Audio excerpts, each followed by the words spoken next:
الحمدللہ رب العالمین والصلاة والسلام علی سید المرسلین اما بعد فاعوذ باللہ من الشیطان الرجیم بسم اللہ الرحمن الرحیم اللہم صلی علی سیدنا محمد وعلی آل سیدنا محمد وصحبہ بارک وسلم۔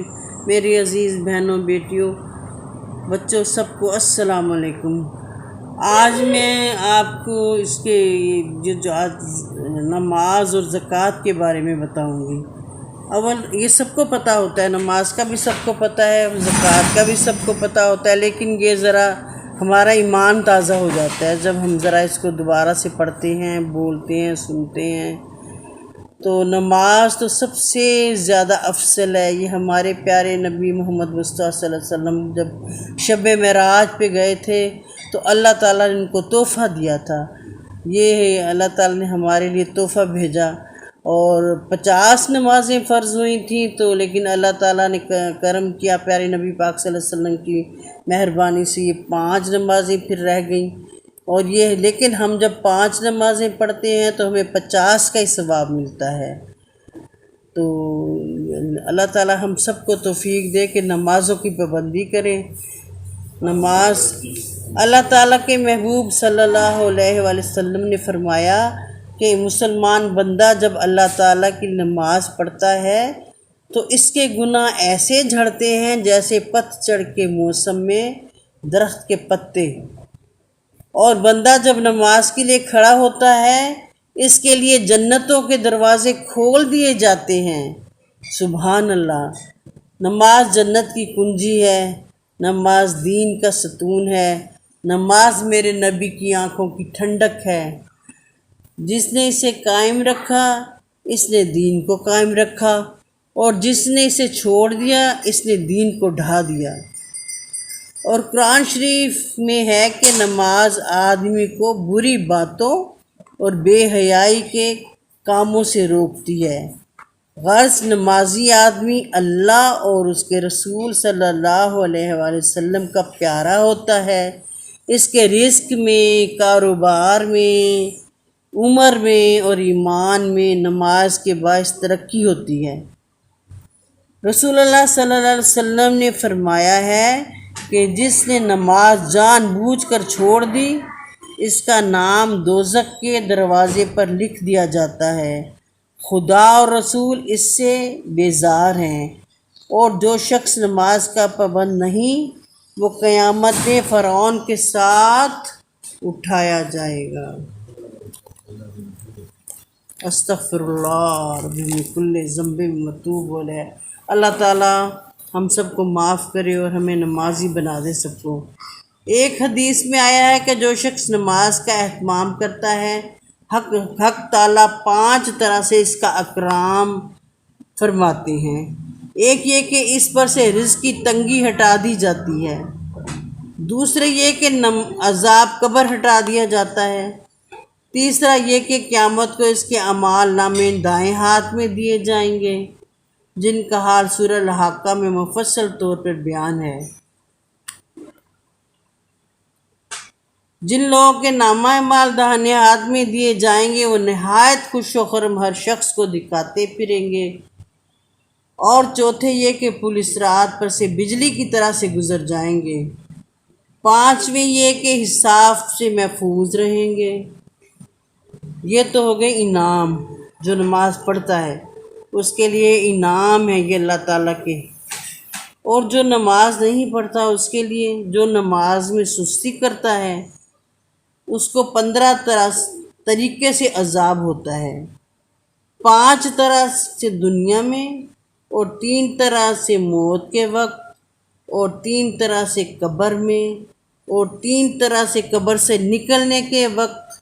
دنیا کے 5 تو یہ ہیں، اول یہ کہ اس کی زندگی میں برکت نہیں رہتی، دوسرے یہ کہ صلاح کا نور اس کے چہرے سے ہٹا دیا جاتا ہے، تیسرے یہ کہ اس کے نیک کاموں کا اجر ہٹا دیا جاتا ہے، چوتھے اس کی دعائیں قبول نہیں ہوتی، پانچویں یہ کہ نیک بندوں کی دعاؤں میں اس کا استحقاق نہیں رہتا، اور موت کے وقت کے 3 عذاب یہ ہیں کہ اول ذلت کی موت مرتا ہے، دوسری ہے کہ بھوکا مرتا ہے، تیسرے پیاس کی شدت میں موت آتی ہے، اگر سمندر بھی پی لے تو پیاس نہیں بجھتی۔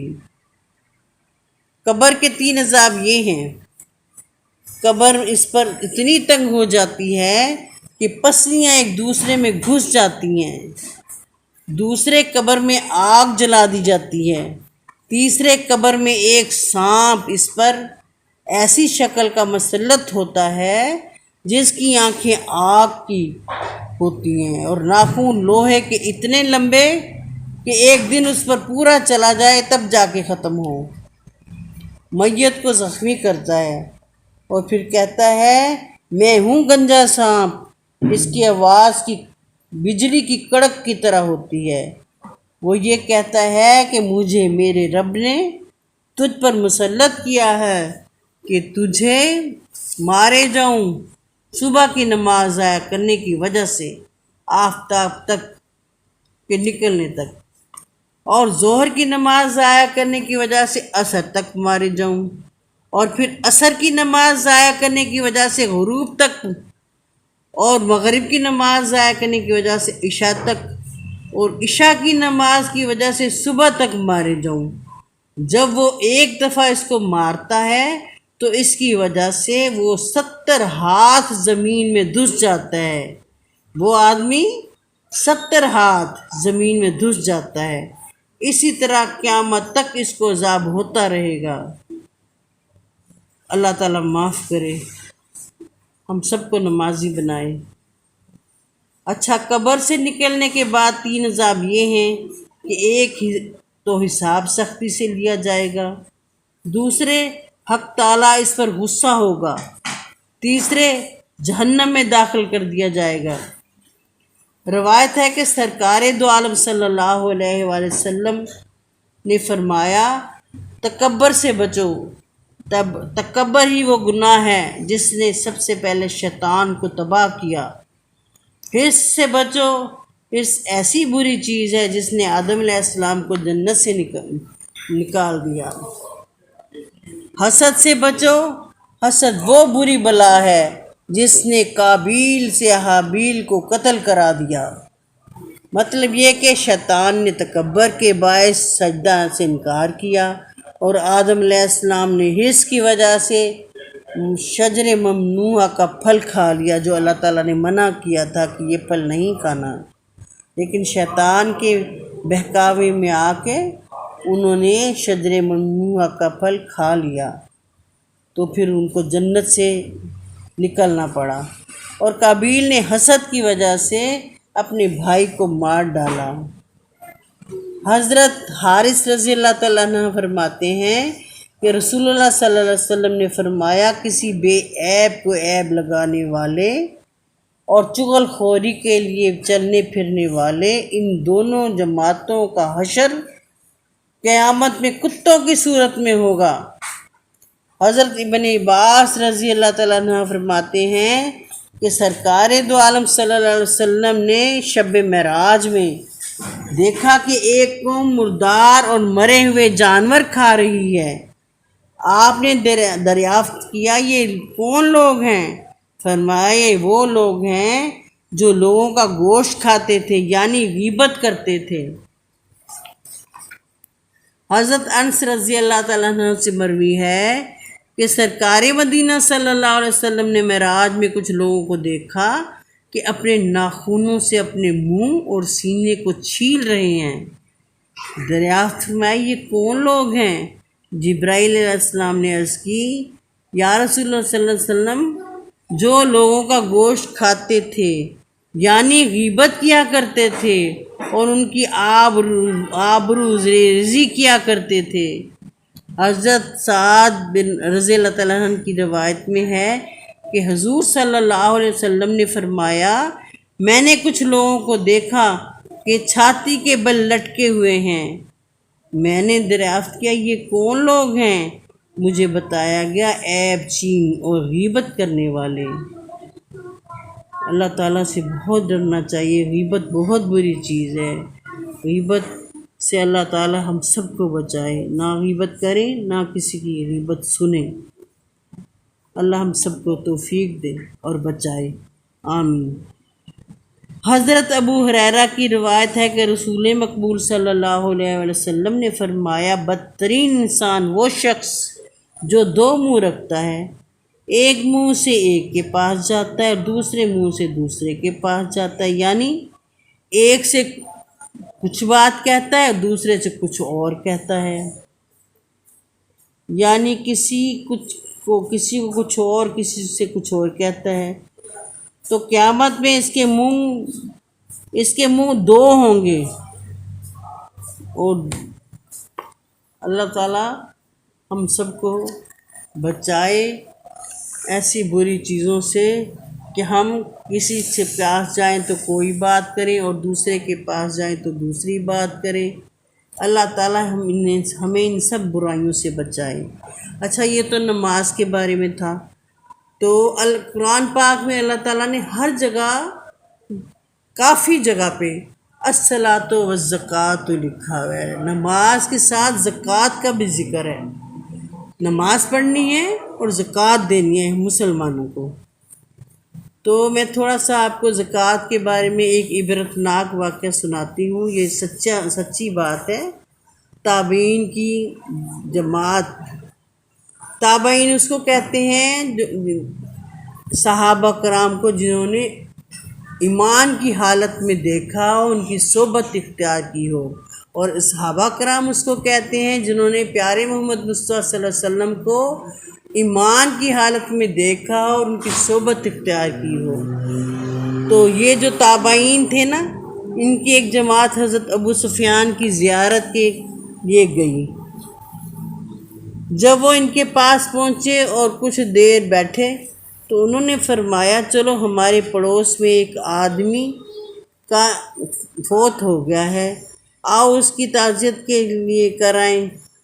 محمد بن یوسف فریابی فرماتے ہیں، ہم ان کے ساتھ گئے اور اس آدمی کے پاس پہنچے تو وہ اپنے بھائی پر بہت رو رہا تھا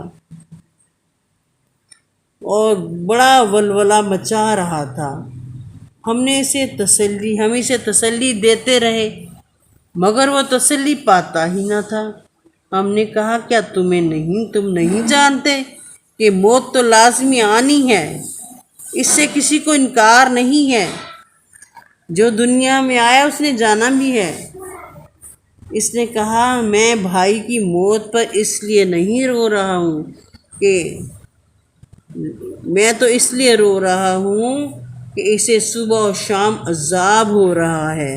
ہم نے کہا کہ اللہ تعالیٰ نے تمہیں غیب کا علم دیا ہے؟ اس نے کہا، نہیں، مگر بات یہ ہے کہ جب میں نے اسے دفن کیا اور اس پر مٹی ڈال دی اور سب لوگ چلے گئے تو میں کچھ دیر وہاں پر بیٹھا رہا۔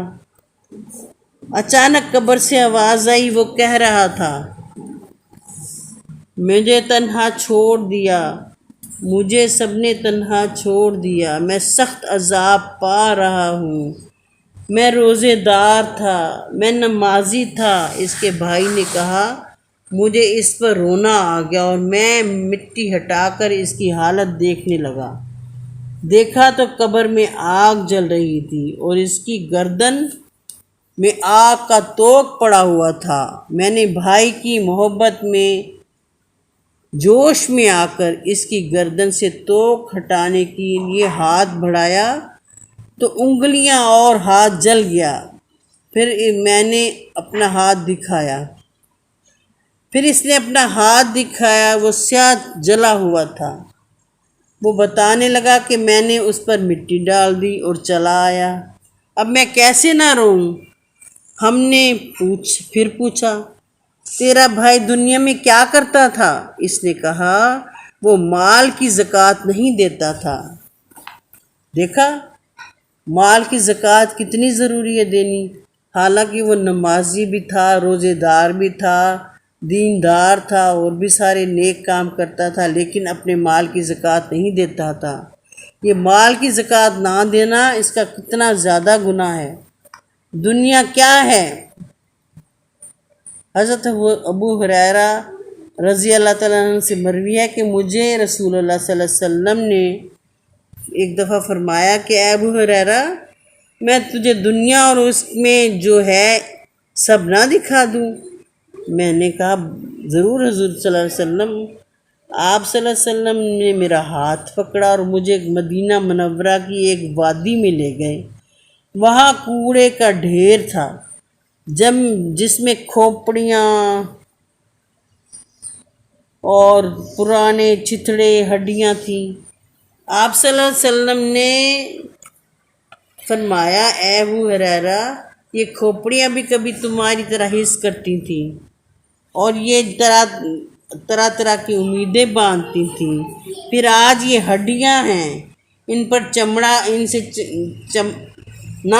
چمڑا ہے اور یہ راکھ بن چکی ہیں، اور کوڑا طرح طرح کے کھانے تھے جس کو تم نے کھایا، اس نے کھایا، اور جہاں سے کمانا تھا وہاں سے کمایا، پھر پیٹوں نے لباس پھینک دیا۔ لوگ دیکھ کر ان کو گھن محسوس کرتے ہیں، اور چتھڑے تمہارا لباس تھے، آج ہوائیں ان کو اڑا رہی ہیں، اور یہ ہڈیاں جن پر شہر شہر پھرتے تھے، اب جو شخص دنیا پر رو سکے وہ روئے۔ راوی بتاتے ہیں کہ ہم پر شدید گریہ طاری ہو گئی۔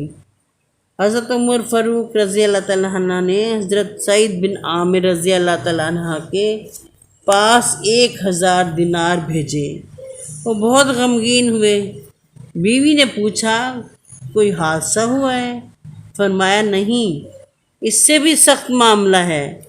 فرمایا مجھے اپنا پرانا دوپٹہ دے دو۔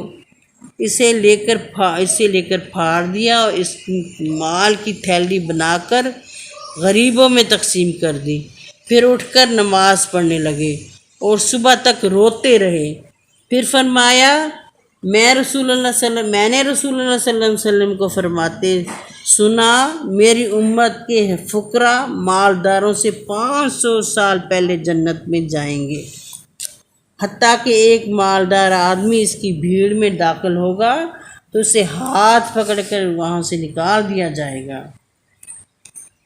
تو بہنوں، دیکھا آپ نے کیسے یہ اللہ تعالیٰ نے ہمیں باتیں سمجھائی ہیں، سب قرآن پاک میں حدیثوں میں ہیں، ہمیں سب معلوم ہوتا ہے، لیکن ہم بھول بیٹھے ہیں، اس دنیا میں کھو گئے ہیں، ہمیں احساس ہی نہیں ہے کہ ہم کیا کر رہے ہیں، دنیا کے پیچھے بھاگ رہے ہیں، یہ بھی کر لیں، وہ بھی کر لیں، یہ بھی کما لیں، ادھر سے بھی مل جائے، وہاں سے بھی مل جائے، کوٹھیاں بنا لیں، وہ بنا لیں، لیکن زندگی کا تو کسی کو بھی پتہ نہیں ہے۔ اعمال کا کوئی نہیں سوچتا کہ ہم اچھے اعمال کر لیں، نمازیں پڑھیں، اچھے اچھے کام کریں، جو ہمارے پہ زکوٰۃ واجب بنتی ہے۔